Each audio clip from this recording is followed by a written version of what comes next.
Namaste. Welcome all to the continuing series, Evenings with Sraddhalu. We are happy to continue part 5 on spiritual life. And in this session, we will answer questions received from our viewers on the same topics of growth of consciousness, practices, experiences, different paths, and different levels of consciousness. Most of our past sessions now are being translated in Russian and in Spanish, thanks to Nadezhda and thanks to Juan, who made this translating possible. And there have been several requests from our viewers to translate these sessions in French. If anyone would like to be a volunteer and offer to translate, please do get in touch with us by sending an email at integralstudies.in@gmail.com. Last time we took questions about different paths and teachers. One question remains to be addressed. Amit, he wrote, people like Ken Wilber are digesting and then offering Sri Aurobindo's thoughts as their own, sometimes with distortions, and then criticizing Sri Aurobindo. How can this be prevented? Namaste, Sraddhalu, and namaste, Joel. Namaste. Welcome.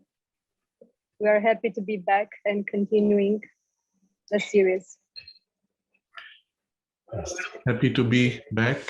And this question is very important because there have been many who have been inspired by Sri Aurobindo, who sometimes refer to him, but mostly simply draw from his writings, from his knowledge, from his inspiration, but without always acknowledging, and sometimes even criticizing. And this is the reason why in this particular question, I've allowed the name to be mentioned, because Ken Wilber is one of those who started his career drawing heavily from Sri Aurobindo's inspiration, even terminologies from Sri Aurobindo, including the word integral yoga, integral psychology, and other terms. He then branded himself around the name using the word integral. Did a lot of good work in the way he presented some of these ideas, elaborated on them, developed certain philosophical, let's say, formats in which these ideas were put out, inspired many young people to study these writings, but of course as his own ideas, which is also fine. But then the problem is somewhere along the way, in order to distinguish himself, he began to criticize Sri Aurobindo, dismissing Sri Aurobindo as among those old, irrelevant thinkers belonging to some past generation who have nothing to offer, while continuing to draw on him for inspiration. And so that's one of the reasons I allowed the name to be mentioned. Otherwise, I simply edit the name, we put X, Y, Z, because it's not only unfair, it's a very low form of betrayal. We know of many popular speakers in the world, famous, well-known, making a lot of money in their presentations, who draw heavily on Sri Aurobindo's writings, and who don't always credit or acknowledge. From an ethical perspective, it's not so nice. It's not acceptable in a scholarly field, as Ken Wilber is even. But I don't mention their names because it's something which has been there for a long time. It began even in India, when one of the very famous, nationally renowned philosophers actually copied large chunks of Sri Aurobindo's writings and passed it off as his own. And equally, a very famous yogi, teacher who had a large ashram in the north of India, took certain passages straight out of the Life Divine, passed off as his own. These things were reported to Sri Aurobindo. and he took it very lightly, saying, well, they're spreading something positive. He didn't give it much importance. So I don't see that as a very serious issue from a spiritual perspective. From a moral and ethical perspective and a scholarly perspective, it's a different story. But then after that, to turn around and deprecate Sri Aurobindo, diverting his students away from Sri Aurobindo, so that people may not recognize the similarities or may not recognize that he's actually taken all these concepts from Sri Aurobindo. That's a little petty. And so we need to recognize that these tendencies do exist. They exist especially in certain spaces of scholarship where people need to identify themselves and establish themselves in their own separate right. Now, this is a tendency which I want to dwell upon a little bit, because it's normal for the human ego to want to isolate oneself, separate oneself, and distinguish. It's normal. In a business framework, it's often necessary to define your unique selling proposition, as they call it. So you define what makes you separate from others. What is your special character that others don't have, so that your clients may come to you. And it's absolutely necessary in a business environment. In the space of knowledge, though, it becomes a bit of a contradiction in terms, because knowledge cannot be owned. Even what you claim to have discovered right now as a brilliant idea is not your own, you only received it. And you may discover that 100 people before you have all described it in great detail, where you have only just penetrated the first step of the insight. And you can say, well, it was my original one, but in the field of scholarship of knowledge, they will say you are plagiarizing if you don't acknowledge that others had it before. So in the field of knowledge, one cannot attempt to distinguish in this way. Of course, that's part of the distortion of modern intellectual properties. But still, that's why the boundaries are very difficult to define in intellectual property. But in the spiritual domain, it can be disastrous. Because in the act of separating yourself and distinguishing, you have to emphasize something either in an exaggerated way or twist something in order to distinguish. And that's where you're distorting a truth. The loss then is a damage which can turn into perversion or even falsehood. Sometimes it's a seed of falsehood in what is otherwise a large or clear truth, but the two don't mix. You can feel this boundary where a distortion happens, and eventually the influence of the seed can percolate into the whole domain. Now, with Ken Wilber, I want to give an example of how this happens. And again, it's not to criticize. I will appreciate greatly the work he has done to disseminate these ideas, to inspire new generations. And I've met a lot of people who had no idea of Sri Aurobindo, didn't know he existed, but were students or appreciators of Ken Wilber and greatly benefited in their own personal journey and understanding. So one has to appreciate that, and I don't criticize that part. What is missing, unfortunately, is the recognition of the original source for this reason. So now I give an example of how that works. So in one of his books, he tries to show how there has to be some material which bridges, let's say, two gradations of consciousness. So there is an intermediate material and then intermediate material and so on. And the logic leads to a continuous gradation of materials, which he presents as matter. Matter itself has a physical density and then ascends all the way to spirit as matter, spiritual matter. Now, there's a truth to this in the sense that in the density of matter itself, there are finer gradations, which we call subtle matter or subtle physical matter. The Veda speaks of 7 gradations even within matter. And one could say the highest of that approaches spirit, but it is still material. But it's not the same as saying life energy or mind are gradations of matter. That's where the distortion happens. So one of his students asked me that, what about this? I said, no, it doesn't work. You cannot say that because by definition, matter cannot be the same as spirit. But the correct word would have been substance, which is the word Sri Aurobindo uses. There is a continuous gradation of substance all the way to the highest, and from the highest all the way to the lowest. And there are gradations of substantiality and substance, of which matter by definition is the lowest plane of substance. So it might be a subtle distinction, arguing purely from a philosophical point of view, but from a spiritual point of view and a practical point of view, it can make all the difference between what it means to have a divine materialism or a divinized body or a spiritual transformation of the mind, life, or body. The entire meaning of that can be completely distorted and deviated, which is the tendency that happens if you take Ken Wilber's that particular vocabulary to its conclusion. It comes, I understand, also from the approach that he takes. He comes from a base which is in the West, where matter is all encompassing. He wants to bridge into current psychology, which is all matter based, because the consciousness is a phenomenon of the brain and so on. But in the process, the truth has been warped. Technically, it sounds like a subtle warping, but its result is a massive distortion of the whole of reality. So the questioner actually makes this comment about how there is a distortion. Yes, sometimes it might look like a small distortion, but in implication, it is massive. What can you do about it?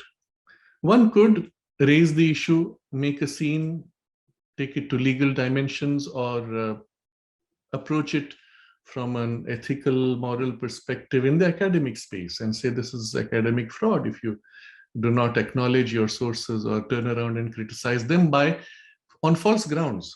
This is the interesting thing. What he criticizes Sri Aurobindo for is not at all Sri Aurobindo's position.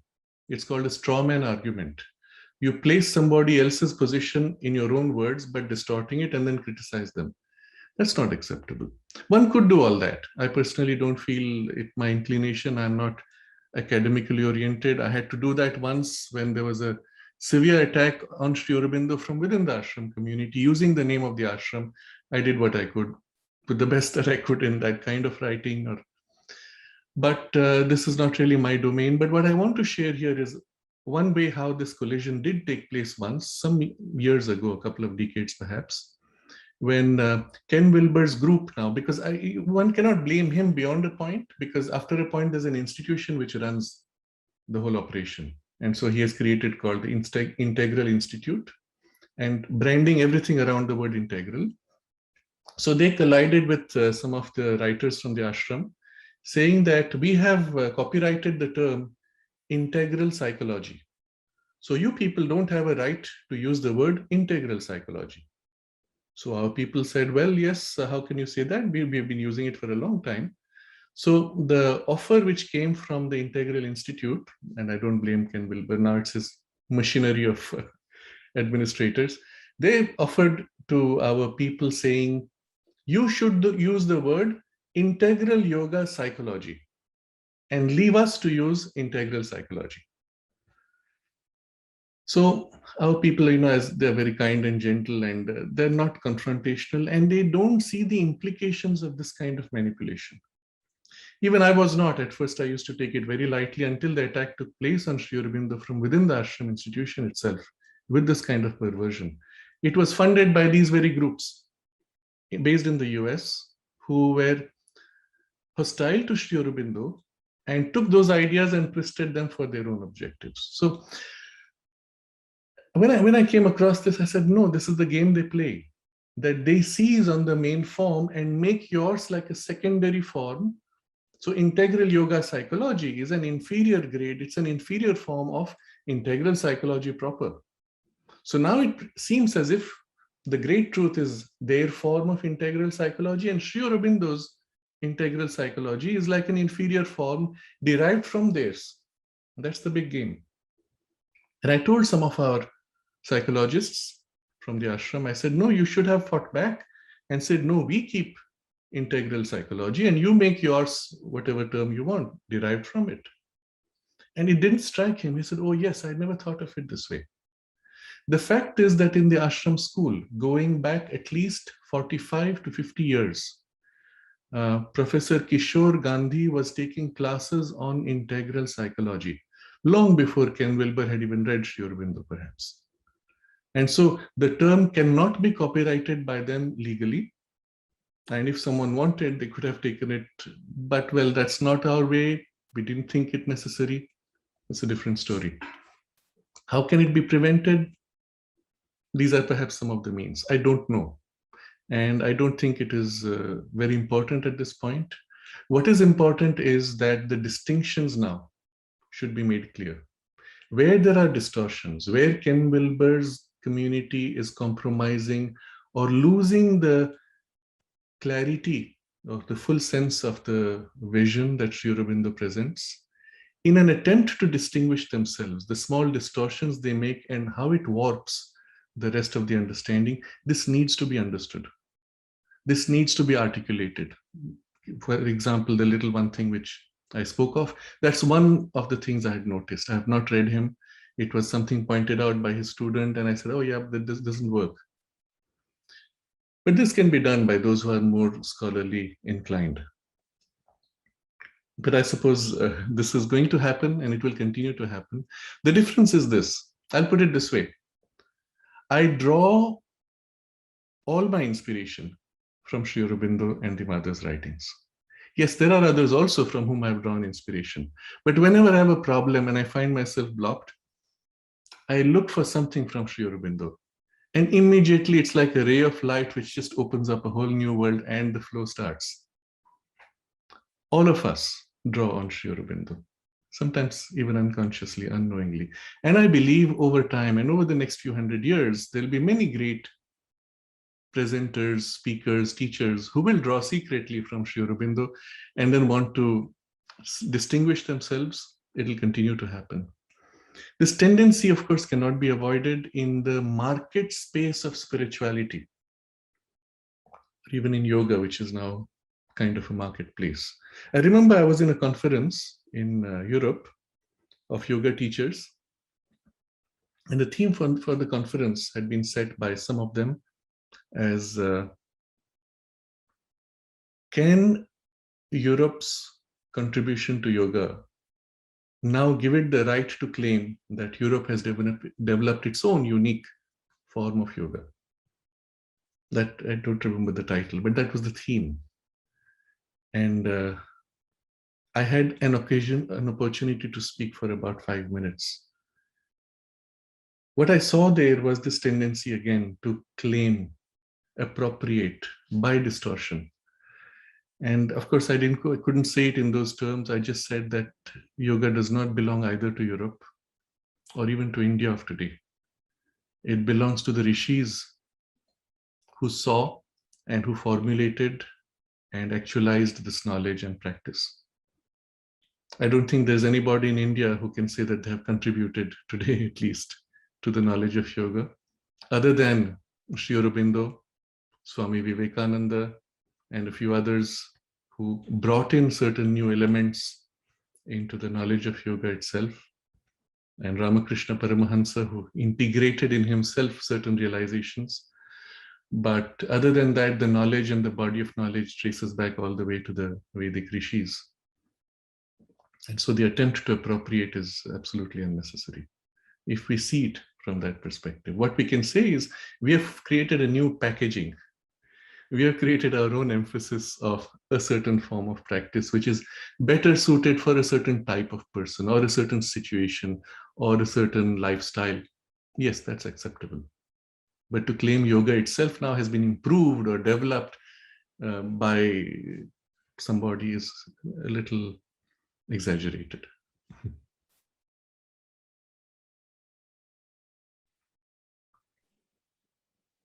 Thank you for such a clarification. I think it was very much needed to. I'm tempted to actually build on this a little bit before we move on the next question. Drawing from a comment last time. You see, last time I had covered this whole topic on what it means to be a guru.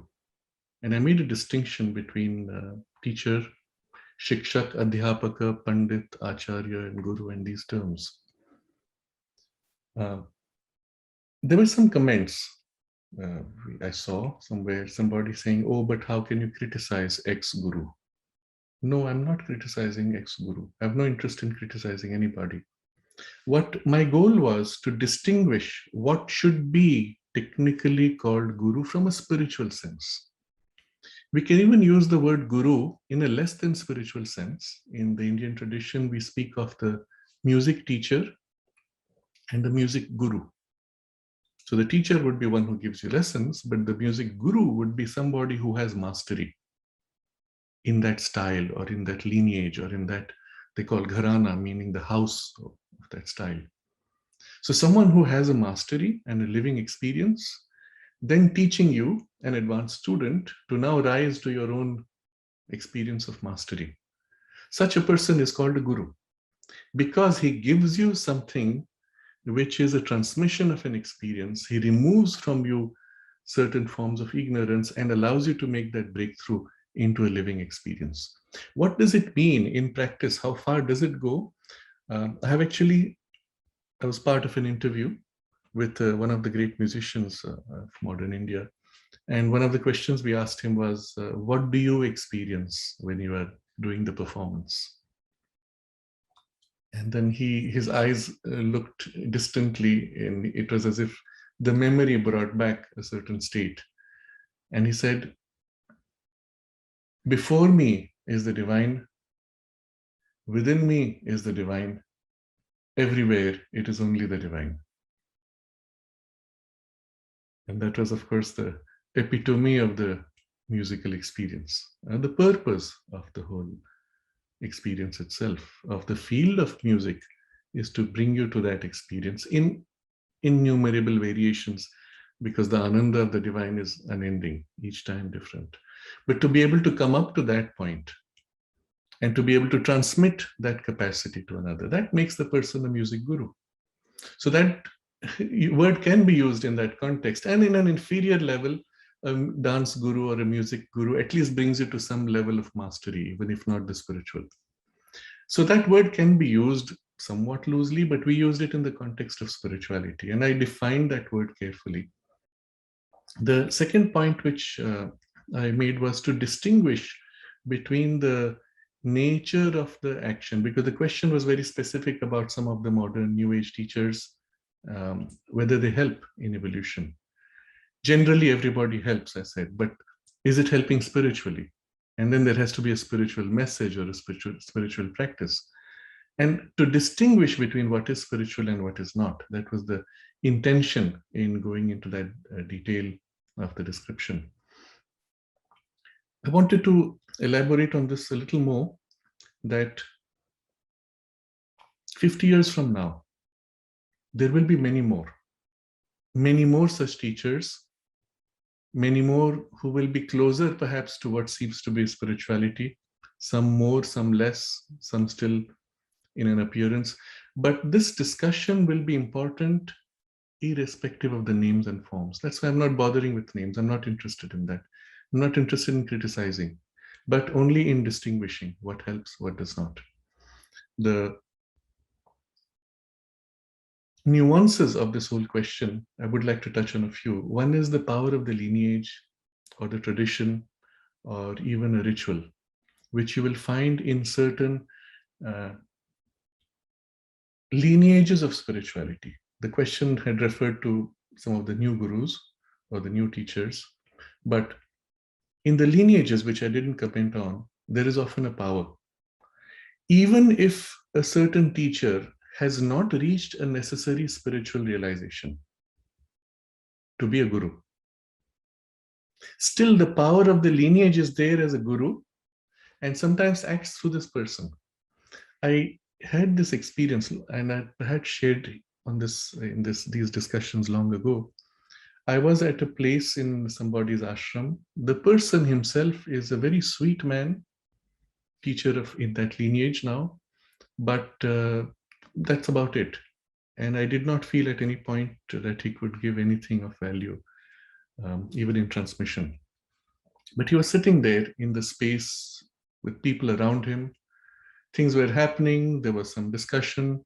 There was nothing of value that came through him, but there was a power. And people were drawn to the power and they were happy to be seated there.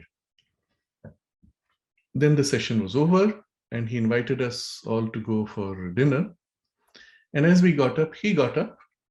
And then as we got up to follow him, he got up and walked away. And it was amazing to see the power stayed right there. He walked away and the power was there. He went away, others went, and I just sat there for a while in front of the power. And I said, what is this? Where is this from? And on inquiry, I found out that was the place where his predecessors used to sit for their expositions. So the lineage held the power. The place had it anchored still. Whatever they had done, they had maintained that purity of good intention, that it was still there, but it was not really connected to the person who was now holding the lineage. But it's possible that in future somebody else comes who, or even he may grow in time and acquire that capacity then to embody and transmit more directly. And that may happen. It's interesting to see in India, and I've had a lot of experiences with many lineages, brief but often very insightful, with many lineages across the world from many traditions. It's interesting to see in some of the lineages in India, for example, I have in mind a person now who broke away from another lineage, formed his own thing. He became an excellent teacher of philosophy and other aspects of knowledge in India, the Nyaya tradition and Vaisheshika tradition, and all these where he was brilliant as an intellectual. A lot of goodwill. He did great work in terms of spreading Vedantic knowledge and teachings. But in his own practice, he would say, what's the use of meditation? Not necessary, he would tell his disciples. And I suppose it was because he himself had not that experience. And it was interesting to see how it worked. So in there was a session which took place in Delhi.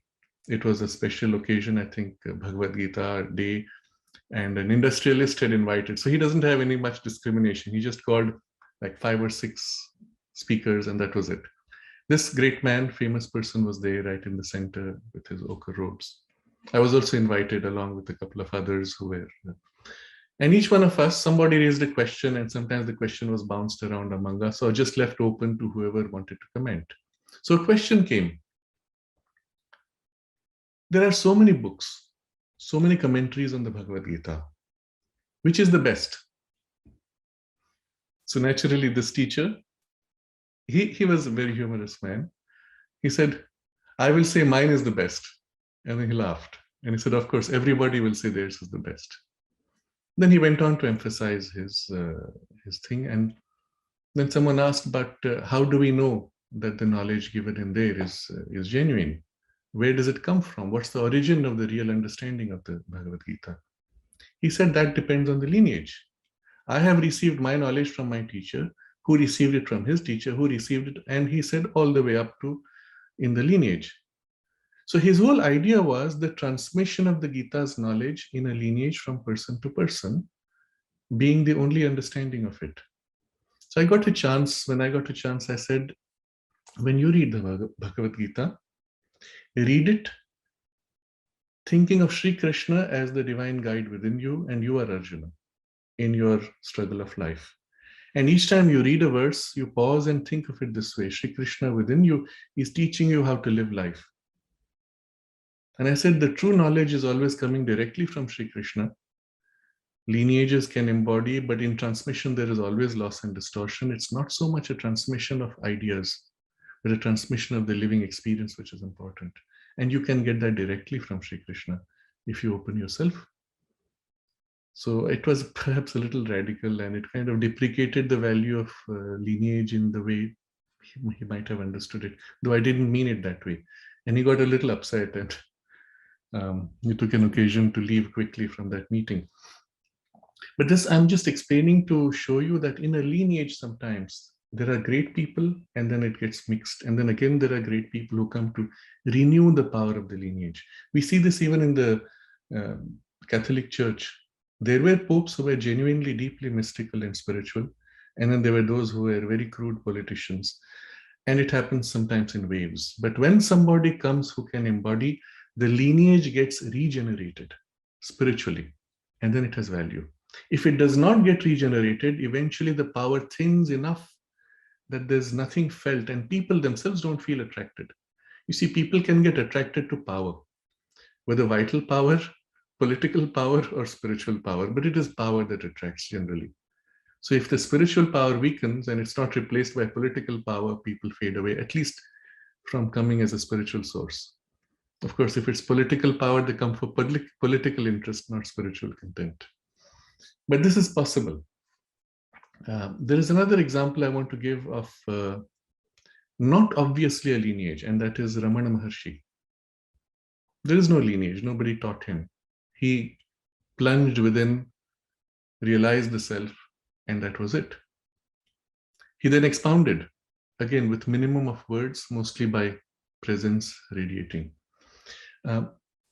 If you go today to Ramana Ashrama, there is nobody who is a successor to him. There were disciples, even those numbers now who were residents as an ashrama, they've faded, I think less than a handful now. But his presence is active, very strong, in fact. When you enter the main hall, of course, there are a lot of rituals, chanting, and things happening. So sometimes one cannot always feel. But if you close your eyes, you will feel after a while his presence is still there.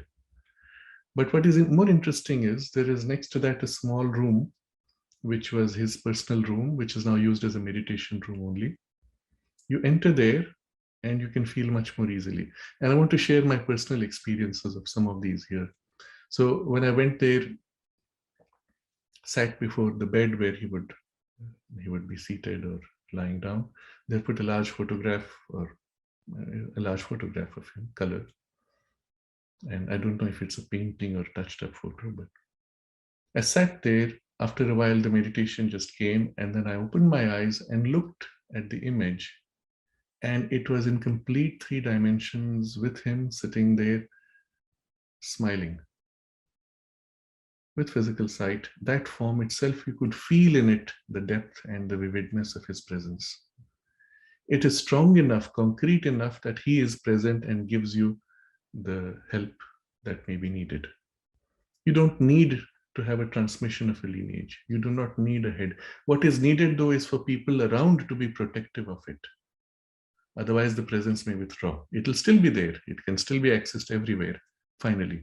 But it may withdraw from that space if it is not sustained and nourished, protected even. So when he was about to leave his body, somebody had asked him, somebody said, one of his disciples, please, they said, they would address Maharshi as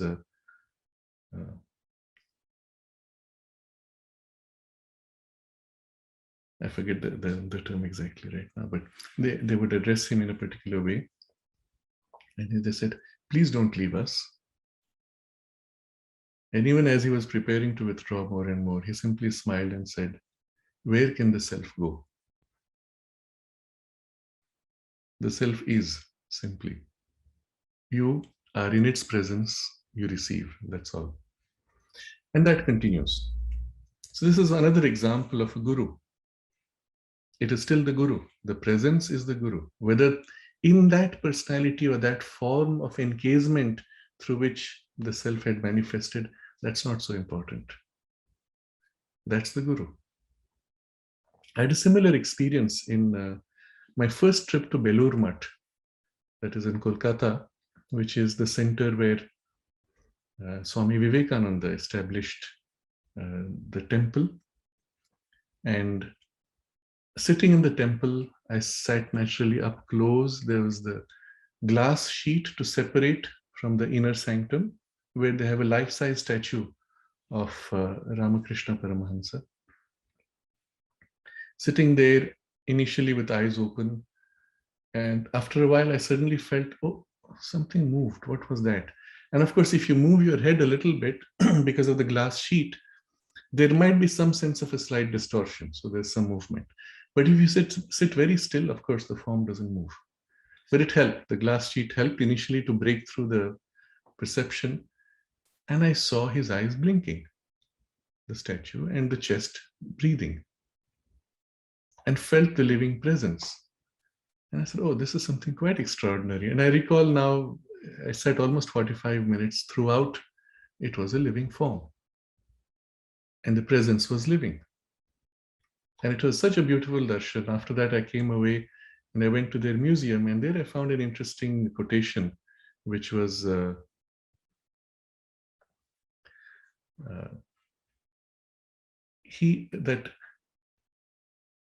Paramahansa Yogananda, sorry, Ramakrishna Paramahansa had said to Swami Vivekananda, wherever you install me, I will be present. And that icon, that idol was established by Swami Vivekananda. Of course, with the full presence, consciously invoked, of Ramakrishna Paramahansa. Subsequently, every time that I went, I had exactly the same experience. The presence is so vivid, so living. It's not an occasional intensity, it is a sustained intensity and presence. And that's again an example of a living guru. Biologically, you may say, oh, he has passed on. But the consciousness, the presence is there. Many years later, I had occasion to visit the room where Swami Vivekananda stayed in Belur Math. Normally, you're allowed to see from outside through a little window. You can peek in and see a little bit, and people stand there. I had that glimpse once. I couldn't feel much, perhaps because the whole space where people come and touch and all that is a bit cluttered. But I had got special permission once to go within and sit, which is rarely given. I sat there for a while, and it was a very special experience. The presence, his presence, was so concrete. The meditation was profound in that living presence. And then I got up, I went to the bed where he used to lay down and stood before. And as I bowed, there was a clear form seen with the inner sight, not physical eyes. There was the clear form of his golden body. So vivid, so intense. It's not something your mind can create. It was so vivid. And I just had the satisfaction of his living darshan. And that was it. Again, I give this as an example to show you that the guru need not be tied to form, can manifest through form, but it is the living presence and its power to act, to help. That is what matters finally.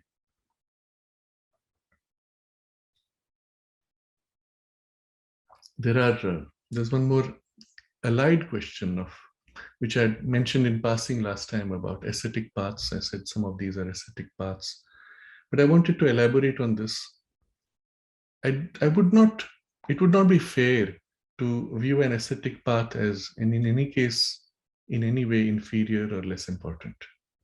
You have to just recognize its right place in the overall evolutionary scheme. There was a period when all over the world, for about 2000 years, all over the world, it was asceticism. That was the only thing. Perhaps a few small centers holding something else which is more affirmative. But it was a necessary phase for humanity because the early phases of the yoga practice have much in common with the ascetic forms. I won't say the ideal of asceticism, but the forms. Or perhaps the essential ideal of the asceticism, not the form of asceticism. That is an inner renunciation. This is what Sri Aurobindo teaches. The true idea behind the ascetic paths is the renunciation, and the true renunciation is the inner of ego and desire. That is like a fundamental base on which everything else is built up. And that's what the ascetic paths really sought for initially by giving it external forms. So when I look at all the different lineages, traditions which are ascetic, on a very superficial level, we can say they don't give much to the world. They give a lot to humanity, though. They teach you to pull back from certain superficial tendencies and entrapments, and they teach you to disengage and to pull back to seek a higher, deeper experience, realization. but in the process, they leave the world poorer.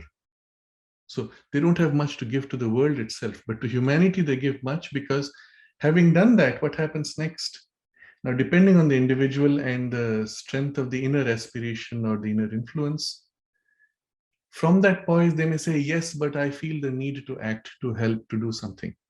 So they turn to exercise from a greater freedom some action in the world. Now, it may not be part of the ascetic path itself, but it's their particular contribution to the world from the strength of what the path gave them.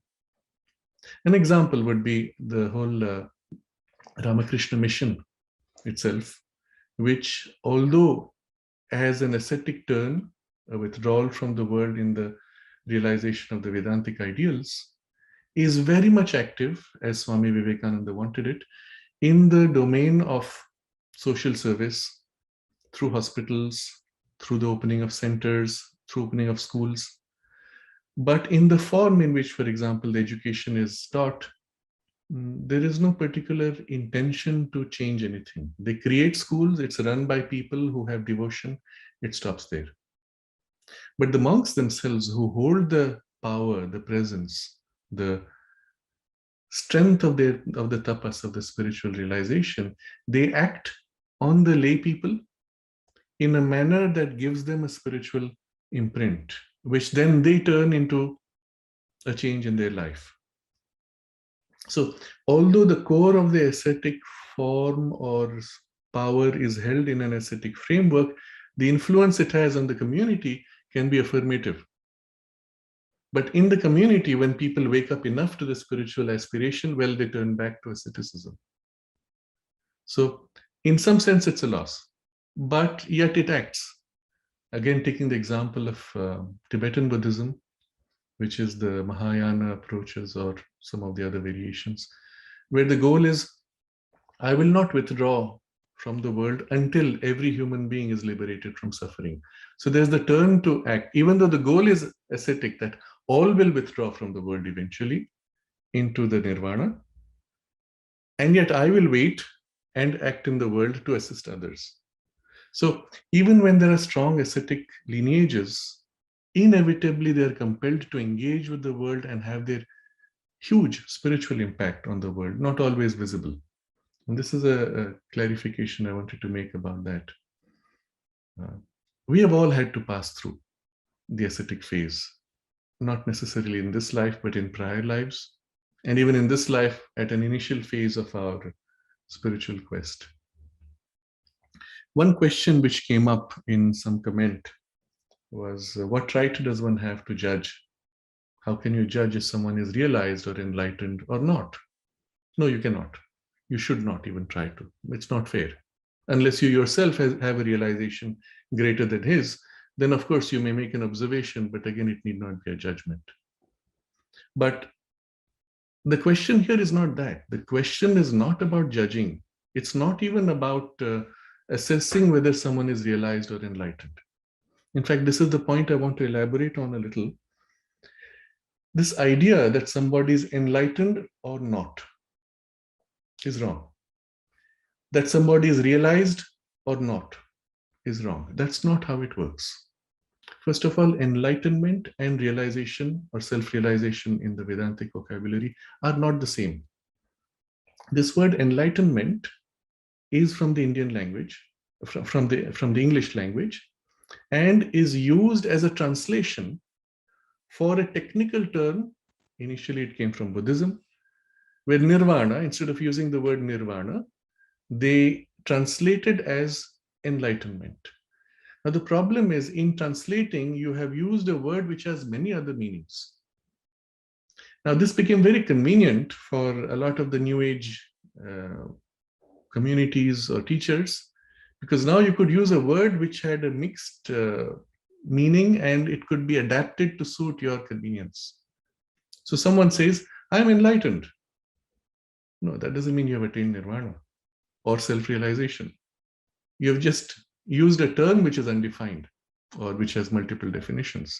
So in Europe, for example, there was the age of enlightenment, when people woke up from the darkness that Catholic Church had imposed on them, and rationality became the norm. So does that mean everybody got enlightened in the sense of nirvana or self-realization? No, they just became mentally more aware, more conscious, where reason became accepted as the leader.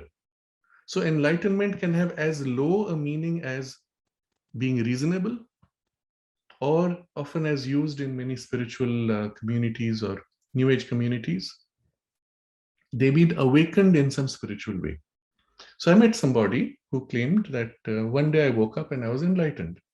So I am in the lineage of Ramana Maharshi because he attained his own enlightenment without someone else's help. I attained my own without anyone's help. So I'm in his lineage. Now, of course, you can see logically it's not correct. You can just say you are your own lineage, but that's about it. But nor can you say that what you had in your so-called enlightenment was the same as Ramana Maharshi. It was not. That's the point. And the person doesn't know the difference. He doesn't even know what Ramana Maharshi had. And he's not bothered to read or to try to understand. It's just a very superficial, populist idea of, oh, there is an awakening, which is an enlightenment, and that's it. Now, some of this came from the Zen tradition, where there's this idea that you either are awake or you're not. And the way it happens is often instantaneous, and all the rest is preparation to get to that. And again, there, I do not know enough about the Zen tradition, but what I can understand is even there are degrees or gradations. So the idea is there are certain states or certain poises of awakening, which once you have it, or you don't have it, or you're close to it, but you don't have it still. But after that, there may be others.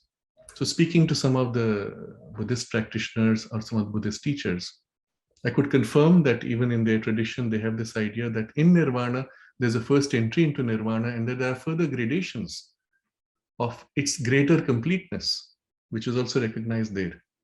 But this knowledge is not transmitted in this superficial vocabulary of enlightenment.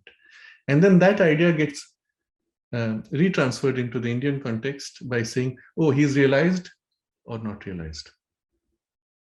And that's the wrong idea. I'm going to put it in a different way. Someone once came and said to me, you know, X told me that he has realized his psychic being. And he asked me, what is your experience? What have you realized? That was the question. I didn't want to discuss that, but what I did was to turn it around. I said, what do you mean that he has realized his psychic being? Or what does he mean by that? And I'll describe the spectrum. I said, you can have an experience of the psychic influence flowing out from within. You do not know its source, but you have the influence coming out. It's like water gushing out from a cave. You don't know what's inside the cave. You don't see the source, but it comes out. Does that person call that psychic realization? That comes out in spurts, or it comes out constantly. Would that be a higher grade of psychic realization? Or the person enters the cave occasionally, experiences a glimpse of the psychic or its reflection in the waters of his own consciousness, and says, now I've realized the psychic being. Often it reflects in the sentimental, emotional poise in some way. And many people think, oh, this is the psychic. Or has he gone deeper and actually touched that which is immortal and eternal within, and then come out changed by it? And he says, now I've realized the psychic being. Or does he go within and have access to it at will? Can go in, come out? Or he goes within, stays in its closeness, lives in its closeness, and even lives from its closeness? Would that be realization of psychic being? Or he goes within and now is merged in the psychic being. There is no I separate from that. There is only that. And that acts, or that simply sits and glows out, while the rest of the personality moves in a normal, perhaps mechanical or nature-driven habitual way. Would that be realizing the psychic being? Or something of that influence now seated within fills the whole personality, nudges it, guides it, shapes it, suggests suggestively, while the rest mostly follows a mechanical process. Would that be it? Or that influence now begins to fill your thoughts, fill your emotions, even fill your physical body and its actions, and begins to lead it. No more nature doing things mechanically, but that influence, not just filling and suggesting, but actively guiding and leading. Would that be it? You see, I'm giving you this full range, a whole spectrum, series, degrees of awakening to the psychic presence and experiencing its influence within you, filling you with it. Or even that, one could say there is something more beyond that. Which of these would you call? And what does the person claim it is? And I put this to my friend in these words simply to make him conscious that don't get carried away by such claims. And very likely the claim is some partial. Because when one actually experiences the full contact with the psychic being, you are changed in a certain way that cannot be had by any other way. It fundamentally changes your sense of identity and your values, and that can be sensed. It can be seen, but at least sensed. There are in fact people who may not have such a vocabulary, who may not know these terms mentally, but who have had the touch or the experience of the psychic being or even the self, or have been filled with a flow from the intuitive consciousness. And one can, if one has it already, one can recognize immediately that vibration. There's this example Sri Aurobindo gives of one of the sadhikas. I forget her name now, but she was working in the mother's kitchen. And she was preparing food for Sri Aurobindo and the mother. So they had chosen carefully the people who make the food, because the vibration of the person who cooks the food goes into the food. And if the mother and Sri Aurobindo are to eat from that, well, it had better be of a certain grade of purity. So she was there preparing the food. And of her, Sri Aurobindo wrote, I think it was to a letter to Nirod Baran. Sri Aurobindo writes, she has experiences which are Upanishadic, of the Upanishadic rishis. But she doesn't know what they mean in an intellectual way, or she does not have the vocabulary to say this is what that it is. But the experience is there. You don't have to have intellectual knowledge or have read those things to be able to have the experience itself. You can have the experience and just be, and then someone can describe that and say, oh yeah, that's what it is. But she lived in it. And if you met her, it was a very interesting experience. I had occasion to meet her much later, when the mother's kitchen had closed, and she had, mostly she was bedridden, and some very interesting experiences I had. Some unusual, okay, I'll share this one because it has to do with the food. We had gone for an interview, audio recording in those days, and she offered us some food. Now you don't refuse, and she gave pomegranate, which until then I had never liked, because when I ate pomegranate, it caused sneezing. It was too strong, too intense, and I always sneezed after it. She gave that, and because she gave it, I couldn't say no. I took it and I ate the first few seeds, and it was delicious. The most delicious pomegranate I had ever eaten till then. And I ate the whole thing. I had no sneezing, and after that, never again I sneezed after eating pomegranate. I don't know what it was, but there was something to her touch, the vibration that came when she made food or gave food, which had a healing capacity even. I'm giving these examples to differentiate again. That's why there's no point trying to judge somebody's development or experience or realization. The discussion last time was about impact on humanity in the spiritual development. But I'm going into this aspect now because it is also useful to understand how things actually work from within people who may have a spiritual development. It does not make a person perfect or able to express higher knowledge or even capable of right action, even if they have experience of the self. precisely because the part which experiences the self and the part which acts or which speaks or which formulates knowledge are different. And especially in the ascetic tradition, there is no compulsion for these to be bridged.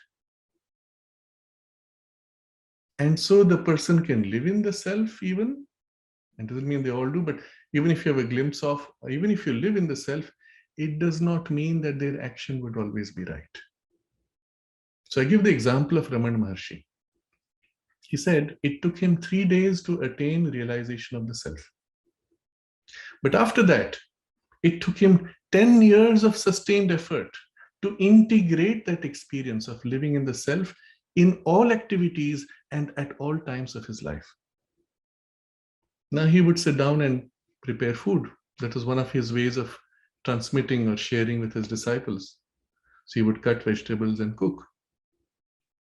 But initially, when he was in this experience of the self, it was there. When he came out, it was not there, or at best as a backdrop.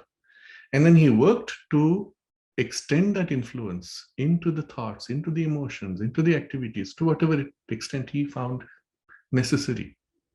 But in all states of activity of life, he was able to sustain. That took him 10 years. If he had not attempted that, it would not be so. And that meant that he could have lived in it and yet spoken words which were not fully aligned, or done actions which were not fully aligned.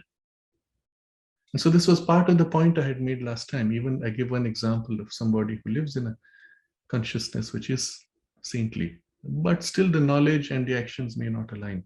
And we have to understand why. And this is where this discussion is important.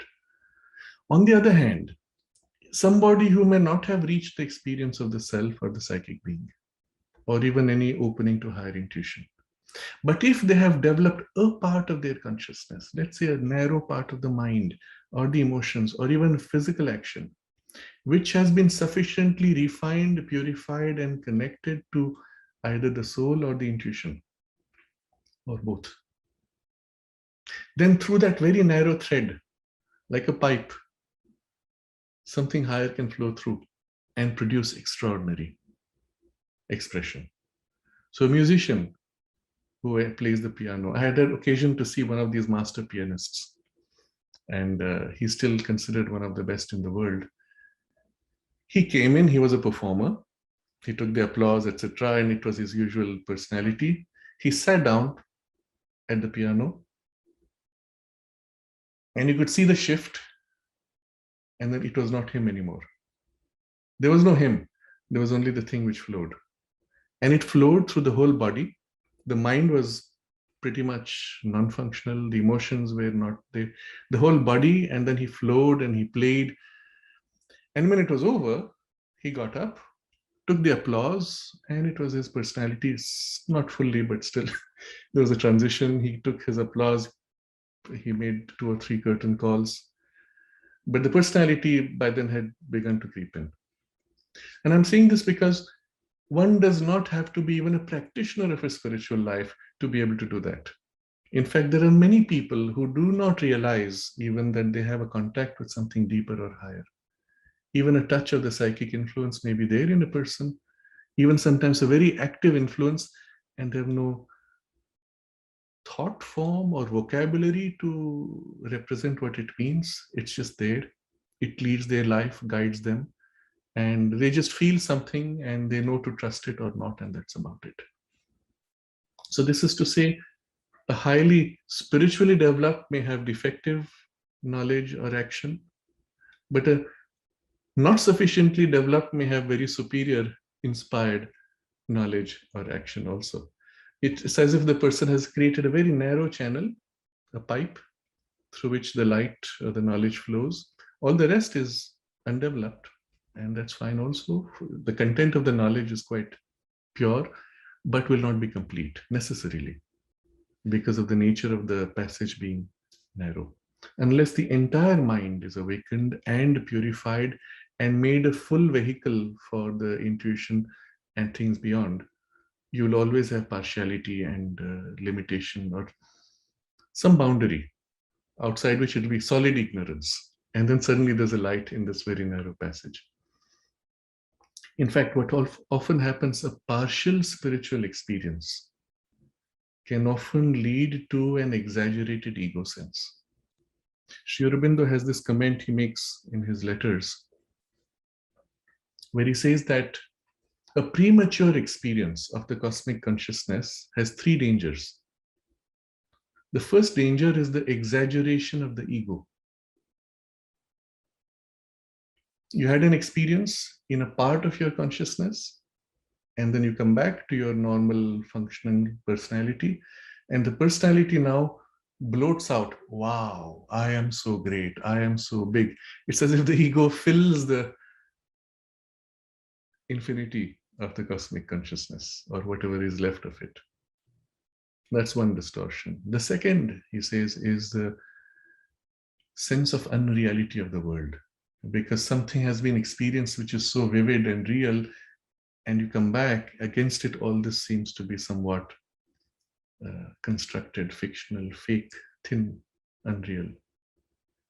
And the third, interestingly, he says, is the danger of attacks. And this is something to understand more deeply, that when you are in your narrow ego shell, the shell protects you. When your consciousness opens out to something freer and wider, well, you are also open now to things which happen in that larger consciousness, which are now inside you in a sense. There's no hard, rigid shell to separate you from them. And so you're open to all kinds of things, including attacks from cosmic forces, which then take more interest in you because they say, oh, this fellow, we need to make sure he doesn't go too far, keep him within the boundaries. So this is a problem which can happen, is a exaggeration of ego. I remember one example, and again, it's something I will share with a person who was very popular for a while as a spiritual teacher. He was part of a lineage, I understand, and he had become very famous. A lot of famous people were going to him. And then one day, suddenly there was a scandal. Somebody had put a video camera in his room, and he was found to be in bed with some film actress and things like that. It became a bit of a scandal, and he apologized and withdrew from public space, and then came up with his own new formats, which were quite strange, to say the least. What is interesting is one of the admirers of him that I had met showed me a book of his life, which was published during the peak of his fame. I saw the last few pages because they opened in the middle, so all color photos. It was garish. I would even say ugly in the coarseness of what came across. But then I said, okay, what's his background? So I turned to the initial pages, and there were some black and white pictures. They were of his early phase, before he became famous. And looking into his eyes, one could see, yes, he has touched something. So I read a little bit of his bio, and he had a certain profound experience at an early stage of his life, where he experienced what I would call a glimpse of the cosmic consciousness. Having had that, he said, oh, now I have reached. Now I'm a teacher. Now I will teach what I am. Of course, he never lived in it. He had an experience of it, came out, or maybe a series of experiences, I don't know. But he came out and began to now teach, became a guru, or what he thought was that. He had a certain power from the lineage, perhaps, and there was some occult knowledge from that, or he got it later, I don't know. But the result was this severe distortion of his personality. And like I said, what was on the surface was quite garish. And I think he lost the spiritual experience also, or that's what it seemed to me in any case. But this is to warn of the danger of exaggerated premature experience and the ego which is not ready for it.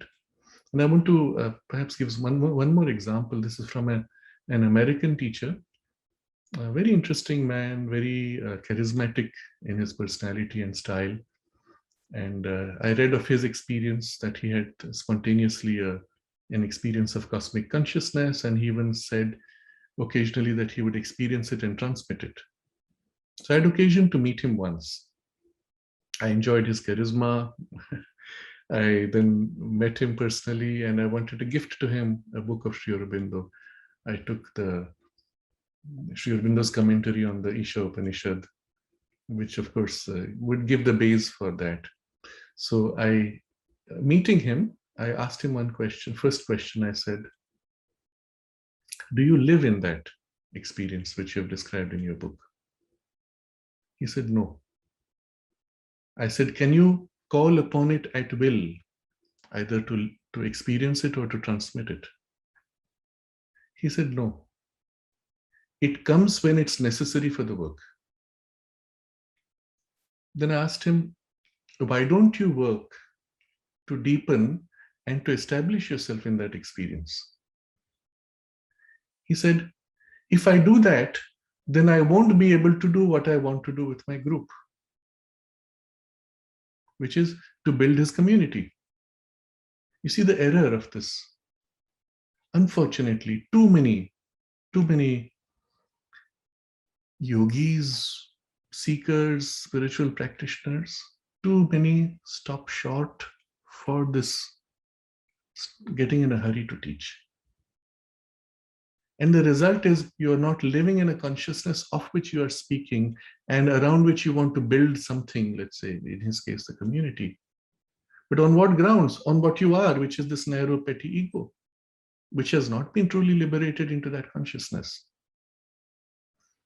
So it was a bit of a disappointment to see that, but it was clear that he was too strong as a personality, very strong vitality, and like I said, charismatic. So the pull of that attraction was too great. I did give him the book. He said, normally I don't read books, but Sri Aurobindo I will definitely accept. I appreciated that. But subsequently, I heard some problems in his community, that he was extremely manipulative. He would force people to get married or live in certain ways and not do things. It was just a control system against which the whole system rebelled eventually. But why did that distortion happen? Because it was not an expression of that experience. And yet, his power or authority was backed by an experience. This is the greatest danger. When there's a spiritual power or an experience backing, but an insufficiently developed vehicle or receptacle, adhara, the term Sri Aurobindo uses in the yoga. Adhara is the foundation, the base on which or through which the action can take place. And that's why it is so important in any system of yoga or spiritual training to first thin out the ego sufficiently. But that's not enough. You can have a thinned out ego, but in the influence of this great experience, the thinned ego bloats out. And so it does not have a hard form necessarily, but it's a bloated ego finally, reflecting the experience and therefore limiting or distorting the work, which would be fine in an ascetic path, where the goal was anyway a withdrawal. It is not fine when you turn that into either helping others, leading, teaching, or manifesting something of that consciousness. Then it can go far. You can still do great things, but there'll always be a fundamental flaw and a distortion, which eventually will spoil the work. So this is all to, this was a bit of an elaboration on various other possibilities, but it was all to share with you the complexity of the whole field of spiritual experience and the teaching, transmission, or guruhood, if we may use the term, of becoming a teacher for a spiritual path or a lineage. And it's not easy.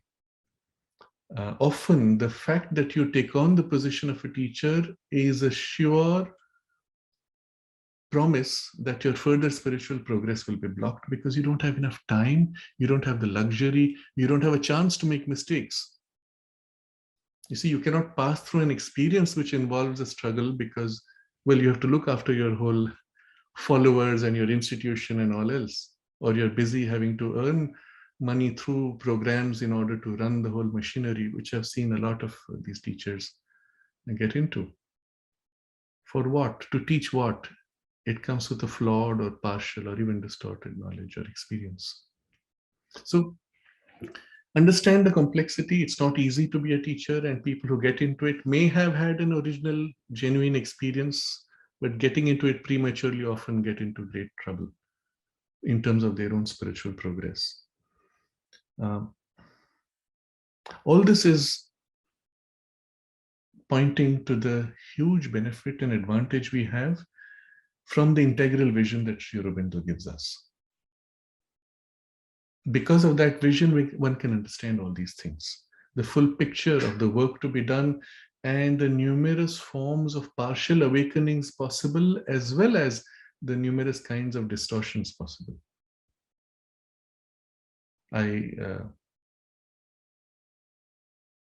share with another example. This is somebody, this is the man I mentioned earlier who said, one day I woke up and I was awake, I was enlightened. So I found him cute, he's sweet, very fine person. But I didn't feel a depth of spirituality. He had some occult experiences. He found himself one day suddenly in a completely different place in a tropical island. He lived there for many days. And then again, he woke up in his body and no time had passed. But that whole experience was tangible, physical. And he said, I don't understand this. So I explained to him the subtle physical realities where you have a tangibility of the physical matter, but not the same sense of physical time. And oh, he said, oh, that's very interesting. You see, that's the advantage you have of being in a spiritual lineage. You have all this knowledge, but I don't have any of that because I'm not in a lineage. Okay. I met him a few years later. We were sitting in a restaurant and eating. And each time I looked at him, I felt this great depth, something deep, something wide in his eyes. It was as if he was living in a different state of consciousness. And I was itching to ask, but I thought it was too intrusive. I waited. And then at some point on his own, he said, no, I asked him, has something changed in you? Something is very different. And he said, yes, for the last few weeks, he said, I have been living in this state where I'm trying to experience my life as the universe would experience it from its perspective. Very interesting. It's a useful exercise to try. So the result was he had as if opened out to this wider, freer, larger consciousness and had identified with it. And it was such a beautiful thing to see. I said, ah, wonderful. Now he's clearly on a spiritual path that is of some worth. And then a few years later, I met him and he was back to his normal state. It was a passing experience. There was no reference for him to value it for what it was leading him to. And I suppose he just dropped it or he has occasional access to it. But that was it. So that's why it is so important to have this integral vision. We are fortunate if we take the trouble to enter deeply, to understand the full scope of spiritual experiences possible that Sri Aurobindo maps out in such great detail in the synthesis of yoga, particularly, some of it in the Life Divine, some in his letters. But the full spectrum, the full scope with all the levels and all the variations is there in a certain way, so that wherever you are, you may say, ah, yes, but this is the beginning of something so much greater. You never make the error of saying, ah, I have reached and this is it. You always know, ah, this is great, but it's the beginning of so much more. And then again, the beginning of so much more. And as in the experience of the Vedic rishis, each mountain peak that you climb shows you a greater peak that is waiting for you. And that's the nature of the integral yoga. Do not be troubled if it feels like it is too big as an ideal, as a goal. The journey itself is a journey from peak to peak, from joy to greater joy, from depth of intimacy with the divine to greater depth of intimacy to divine, to still greater depths of infinities of intimacy with the divine. So enjoy the way. That is more important than the big picture. But the big picture is necessary so that you may know where you are on the way and you do not stop short or get caught in any of the digressions. Thank you very much. It was a beautiful session. Thank you for sharing so many experiences and for bringing so much clarity. It was a very exceptional session. Thank you very much. We can sit for a few moments in gratitude to Sri Aurobindo and the mother for this gift and for their continuing living presence as the Guru on the path, with us always, helping and guiding.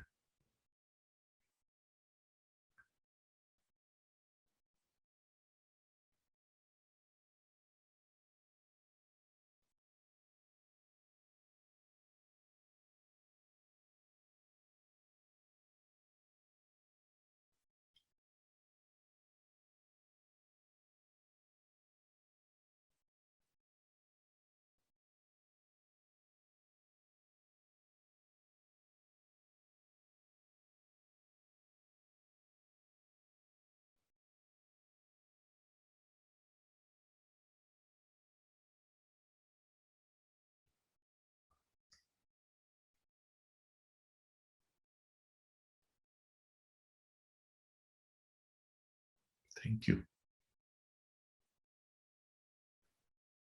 Thank you.